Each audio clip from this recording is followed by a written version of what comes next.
चिराग पासवान जी एक कम उम्र में बहुत अच्छा युवा नेता बना है ना चंद जी? जी बहुत अच्छे नेता हैं।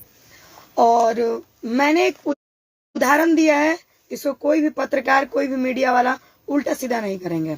ओके, बात बाकी सबके हर हर महादेव गाना गिलवा जोरे वाला जोर के मर जो राखो जो बजड़ खस जो और कहा क्यों कह रहे हैं एक के कोनो भी ई में ना ले जातिवाद में ना ले। सबके ओके नमस्ते प्रणाम, हम तानिया से सबके ओके प्रणाम कर दनी।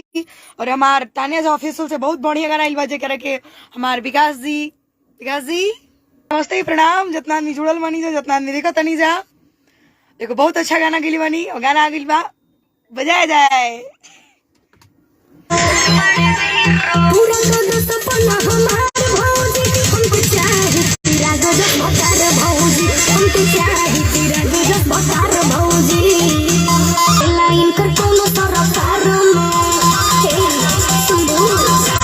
मामा के चौरसा यूपी बिहार में चलो की चले लाइन कर कोनो सरकार में। दोस्तों नमस्कार। तो आप लोगों को वीडियो कैसा लगा? वीडियो अच्छा लगा तो वीडियो को ज़्यादा से ज़्यादा लोगों तक शेयर करें ताकि और लोगों तक भी जानकारी मिल जाए। तब तक के लिए जय हिंद, वंदे मातरम। फिर मिलते हैं नेक्स्ट वीडियो में।